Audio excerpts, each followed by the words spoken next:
vivere la montagna e vivere questo posto è un'esperienza molto particolare, unica, perché non ci sono altri posti simili in giro. È sicuramente una vita difficile sotto certi aspetti, ma molto bella e piacevole per altri aspetti.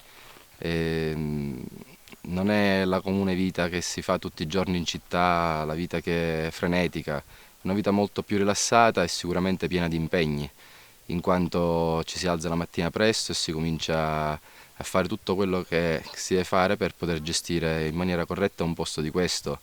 Quindi la gestione della cucina, delle camere, degli ospiti che arrivano, che ripartono, o la stessa cosa di dare informazioni a tutti i turisti che vengono qui per un'escursione o per alloggiare o semplicemente di passaggio a vedere l'Etna. E, e il tempo vola, ci si confronta con tante cose delle quali in città non ci si fa caso. E non so, magari la mancanza dell'acqua, sull'Etna non c'è acqua, non si raccoglie acqua, quindi confrontarsi col risparmio energetico della luce elettrica che viene prodotta con i pannelli solari o con dei rifornimenti d'acqua che avvengono settimanalmente o ogni tot giorni d'estate. Quindi bisogna correre tutto il giorno e fare attenzione a tutto per far andare tutto bene. Quando siamo entrati qua dentro c'era il vecchio proprietario e io mi sono girato e sulla sinistra ho visto il sud-est e ho detto, questo è. Giravamo da un anno, no? Io, per me l'Etna è niente, io non ho credenze, diciamo, religiose, la mia la mia divinità è il vulcano, comunque. No? Il desiderio di stare in campagna ce l'avevamo sempre. Poi nel 2006 abbiamo trovato questo terreno e abbiamo cominciato a mantenere quello che abbiamo trovato. Vedevamo che i bambini stavano bene in campagna, soprattutto sentivamo che quando rientravamo a vivere a Catania poi nasceva in noi una profonda tristezza.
Quando dovevamo pensare alla casa da realizzare, l'idea di utilizzare la paglia ci piaceva molto perché il grano in Sicilia è un prodotto locale con una sua storia anche poi di legame che la Sicilia ha avuto con il resto d'Italia.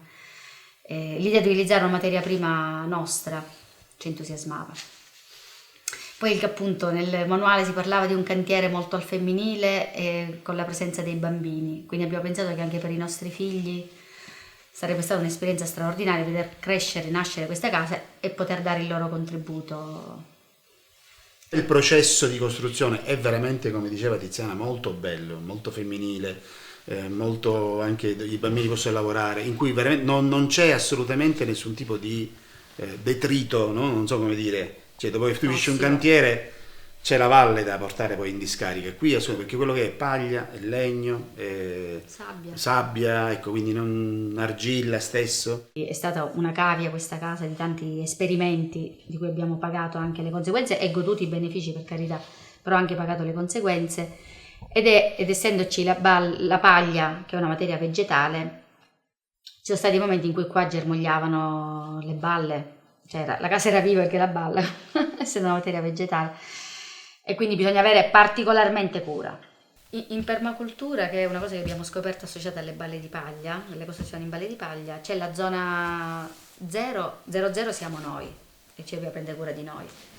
La zona 0 è la casa in cui si abita, che in bioedilizia è la terza pelle, e per questo è importante che respiri, per avere una... E in permacultura ti consigliano di dedicarti prima a queste parti, soprattutto la parte 0, diciamo, dove devi abitare, e poi andare oltre. E quindi ora noi piano piano poi effettivamente, come chi si è fatto la tana, come dei piccoli animali, finita la costruzione della casa, la parte grossa, siamo andati a rafforzare il lavoro all'esterno. Quindi la zona 1. La zona 1. Nella zona 1 c'è l'orto, il pollaio, le cose che usi, diciamo, quotidianamente, perché così anche risparmi energia, non devi andarti a raccogliere le verdure molto lontano da casa. Io ho fatto degli studi agronomici, nel senso che sono laureato in agraria, quindi teoricamente sono agronomo. E l'approccio alla permacultura, quindi anche che tutta la parte agricola, ho dovuto veramente destrutturare tutto quello che avevo studiato per un approccio naturale. Da 6 anni ho tolto la motozappa, io non motozappo più, no? Io facciamo inerbire, appena incomincia a ingiallire, io poi passo con il decespugliatore, appunto, per un discorso anche di incendi, queste cose qua. Ma comunque tutta la parte della vegetazione che copre il terreno è oro per il terreno. Cioè il terreno, i primi 30 centimetri, per formarsi ci stanno anni. Nel momento in cui io poi gli passo la motozappa e rivolto tutto, è come dire: scusa, Mizzica, devo ricominciare da capo. Quindi con la microfauna, la microflora e tutti i meccanismi anche di microbiologia, no? Che ci sono all'interno dell'area del terreno. Quindi gli orti sono rialzati in modo tale che poi diventano perenni, non ci devi ritornare più in queste aiuole rialzate. Piano piano tutto questo poi, come diceva Tiziana, crea veramente fertilità, perché noi abbiamo visto che dall'anno scorso a quest'anno, non stranamente, ma le piantine che mettiamo nell'orto sono molto più rigogliose rispetto al primo anno, quando avevamo comunque dovuto rivoltare la terra e fare queste aiuole. Restare qui sicuramente non è una difficoltà particolare, dipende molto dal carattere che si ha, perché in effetti comunque sei collegato alla città e non è poi così difficile raggiungerla, quindi la difficoltà principale può esistere nel periodo invernale, in quanto ci possono essere problemi di collegamento della strada, la pulizia delle strade. Poi in realtà non è difficile, qui si vive tranquilli, quindi stare qui e uscire dalla città secondo me è guadagnare tanta salute, anche se comunque si corre e si lavora tutto il giorno, perché non siamo in tanti a lavorare qui, non siamo tutti con lo stesso pensiero, e gestire questo posto vuol dire starci dentro e viverlo sotto tutti i punti di vista, dalle cose belle e piacevoli con i turisti ai momenti in cui ci sono delle difficoltà dovute al tempo, dovute alle esigenze che possono essere le esigenze energetiche o di rifornimento del rifugio. Dietro quelle nuvole c'è il sud-est, che è proprio lì, in sostanza, su quel lato là. E nel 71 la colata è arrivata dietro questo gruppo di case, ha coperto ettari e ettari di noccioleto, e qui è un borgo dove vivevano proprio decine di famiglie, tutte in mezzadria, e prima c'era, fino agli anni 50 era tutto vigneto. Nel 71 questo gruppo di famiglie è dovuto andare via, e quindi c'è tutto questo borgo è completamente abbandonato. Da qui a piedi si raggiunge Magazzene e da lì parte le bocche del 28. E c'è questa storia bellissima della lava che stava andando verso Sant'Alfio. Fanno la processione, no? A un certo punto in piena processione si sente un fortissimo terremoto e la lava si ferma. Si apre un'altra bocca, che è quella che si va a vedere, sono le bocche del 28, e va a distruggere Mascali nel 28. E mi raccontano che tra Mascali e Sant'Alfio c'è un odio proprio profondo, e poi arrivò al mare. Ha distrutto Mascali, è, se voi ci fate caso, tagliata da una grassa colata del 20. Sono le bocche qui del 28, che sono bellissime. Lì là si vede il braccio. Il Citelli è là sopra, e infatti io dal Citelli vedo la casa. È lì. là sopra. Questo è uno degli ultimi punti dove arriva la strada, punto di partenza, punto base di escursionismo per il parco dell'Etna. Qui i servizi che offriamo sono ovviamente la ristorazione e le camere per i turisti, il tutto gestito esattamente come un rifugio alpino, e a parte, diciamo, i servizi base che può dare un rifugio alpino, quindi la ristorazione, un bar, le camere o l'eventuale necessità di riparo durante il maltempo, noi stiamo organizzando tutta una serie di servizi, quali possono essere servizi legati allo sport, al trekking, all'escursionismo e a tutto quello che può girare attorno a questo territorio, che offre veramente tanto per tutti, sia in periodo estivo che in periodo invernale. Il rifugio e tutta la zona attorno al rifugio ha veramente molto da offrire sotto tutti i punti di vista, dal punto di vista sportivo, dal punto di vista culturale e storico, dal punto di vista anche enogastronomico, perché qui attorno sull'Etna c'è di tutto, dal vino a delle coltivazioni particolari che ci sono solo qui, la produzione del miele a zafferana, cioè tutto un insieme di cose che rendono unico questo posto.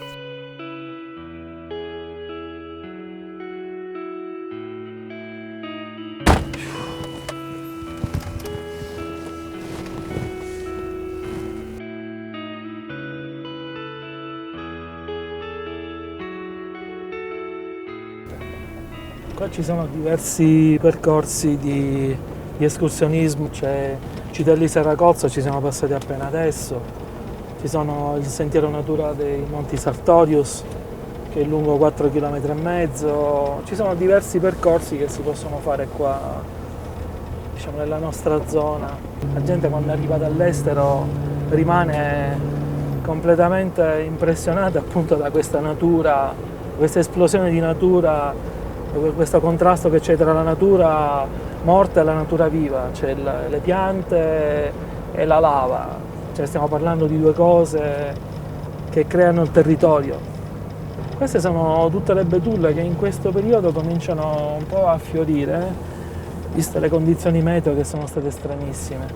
Il 23 novembre, dopo una prima avvisaglia che c'era stato alla fine di marzo, il cratere di sud-est che ha fatto la più grossa eruzione degli ultimi 3 anni, e il vento verso di noi.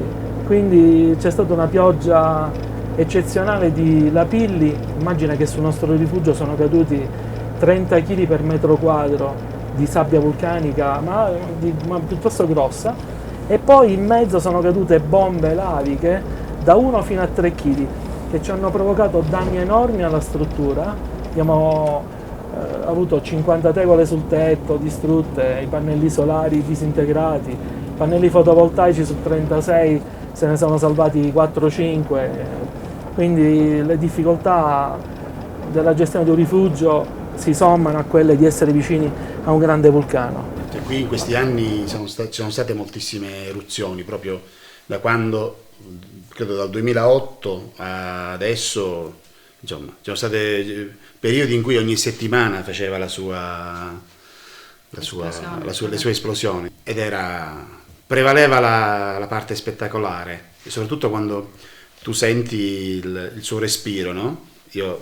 Proprio, è come se entrasse una lunghezza d'onda veramente proprio dentro. Quando ha smesso, con tutto che, insomma, poteva un momento o l'altro esplodere, essere più forte, e quindi io sto sempre lì con i venti a vedere, sperando che, mi dispiace per quelli della parte nord o sud, sperando che non viene da questa parte, no? Per 2 motivi: prima perché mi arriva la terra nera, e poi quando arriva la terra nera io non riesco a vedere neanche bene tutte le esplosioni, no? Perché c'è la terra, c'ho davanti e cose. E quindi mi rendo conto dell'importanza di come io mi sento bene quando c'è il rumore del vulcano, il respiro del vulcano, perché quando viene a mancare è come se mi mancasse qualche cosa. Questa è la mia, e devo dire che in questo ultimo tempo è stato abbastanza, cioè, ci sono state nottate proprio che si sentiva tantissimo. Cioè, la media era questi qua, questi cadevano praticamente.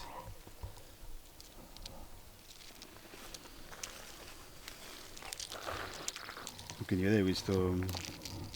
E quindi c'era la corsa, perché tu capivi che stava arrivando, avevi 10 minuti di tempo, e allora per coprire le macchine per salvare qualcosa nell'orto, per coprire un po' con gli orti. Beh.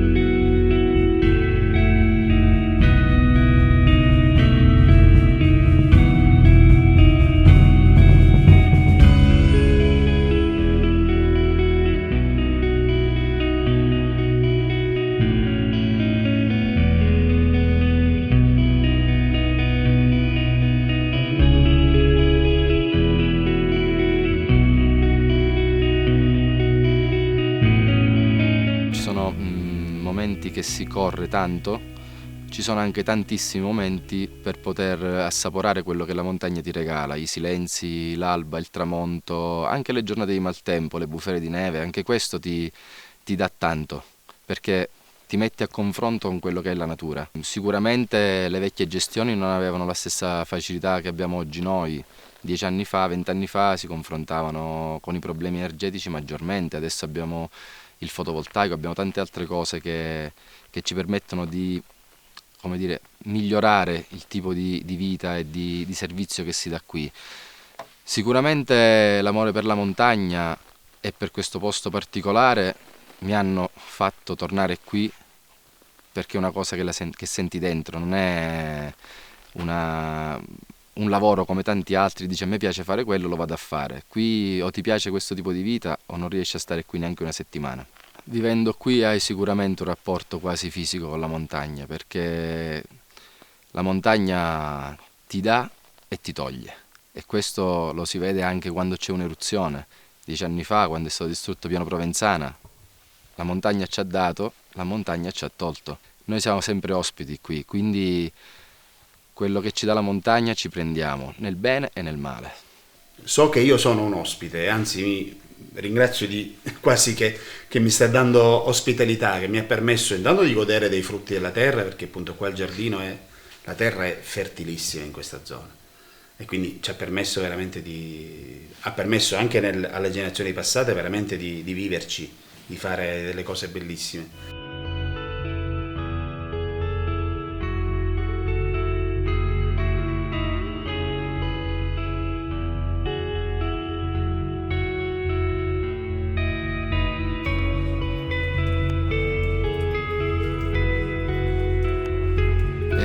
Qui passano tanti tipi di persone, nel senso che abbiamo sia un'affluenza turistica da tutta Europa, ma anche da tutto il mondo, anche dal Giappone, dall'America, ma abbiamo anche tantissima presenza della gente locale che viene su, diciamo, dal mare, ecco, che sale dalle città che stanno tutte sulla zona costiera. Sicuramente questo posto ha dato tanto a tutti quelli che sono passati da qui, perché chi passa da qui si innamora di questo posto e torna. Qui sono passate, non voglio, insomma, centinaia e centinaia di persone, forse anche 1000 probabilmente. E tutti se ne vanno dicendo, ma che bel posto, no? Quello che ci comunicano tutti è di sentirsi a casa, di sentirsi bene. Di sentirsi bene. Anche quando entrano dentro che si tolgono le scarpe, esatto. Già. C'è una bella energia. Poi ci sono quelli più sensibili che captano, no? Anche il discorso delle energie. Qui c'è una bella energia. E l'esperienza qui sicuramente è stata un'esperienza che mi ha fatto crescere molto, che mi ha dato tanto e che mi ha fatto capire qual è la differenza dalla vita in città e dai lavori classici che tutti hanno, con la differenza invece di stare qui e di avere un tipo di vita particolare, una vita di montagna. Con un gioco di neve e nero, a un certo punto è comparso anche un volto nel sud-est, ed è un volto di donna, quindi proprio cose quasi a sigillare che comunque l'Etna è femmina, comunque non si discute su questo. È una madre un po' anche, è una presenza stabile, viva, perché ogni giorno ci chiediamo se si sveglierà, non si sveglierà, anche con i bambini c'è sempre questa curiosità di sapere che dice, che fa, come cambia le forme anche ai nostri occhi. Ovviamente anche con un po' di paura per quello che mi riguarda, perché abbiamo una colata molto vicina, l'ho scoperto dopo che abbiamo già costruito la casa in realtà, o Toti l'ha omesso. La cenere che cade ed è un bell'impegno, anche un problema un po' per i pannelli, quindi è un rapporto comunque un po' di paura e di amore. Questo. Per me è un pianeta, io la chiamo pianeta Etna, perché è veramente, secondo me c'è tutto. Io quando poi faccio delle passeggiate, anche accompagno degli amici, veramente trovi tutto dentro l'Etna. Quindi per me, se vogliamo dare cose, è veramente un pianeta, come se fosse un pianeta a sé, pianeta Etna. L'Etna, secondo me, è una donna. Perché? Non lo so. La sensazione mia, io la chiamo, quando tu la chiami a montagna, cioè la montagna, e non lo chiami il vulcano, e spesso mi capita che quando faccio le traduzioni in inglese di chiamarla Mount Etna, ma effettivamente loro vogliono che si chiami vulcano, cioè ti capiscono se tu gli parli di vulcano Etna. Però io faccio forse, come si dice, una traduzione dal siciliano all'inglese e la chiamo la montagna, the Mount Etna. Per me è una montagna, per me è una donna. Non lo so, forse perché mi trasferisce quelle sensazioni che solo il sesso opposto ti può trasferire. È quasi una simbiosi, quasi, non lo so, forse quasi amore, lo posso dire? Può darsi. La montagna è la montagna, a montagna in siciliano. Non ho un altro termine per chiamare mamma Etna, ecco.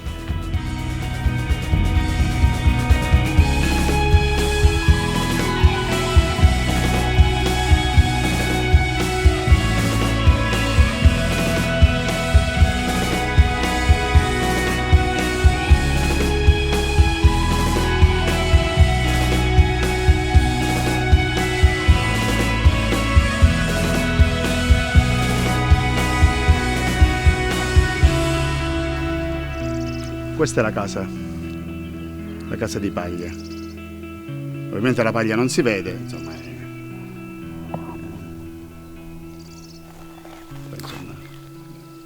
è una casa molto robusta, molto accogliente. Qui ci sto sicuramente molto molto bene, più di qualsiasi altra cosa che ho provato fino ad oggi, quindi a meno di cause particolari che mi devono portare via da qui, io ci resterei anche a vita. Ci stiamo rieducando alla bellezza.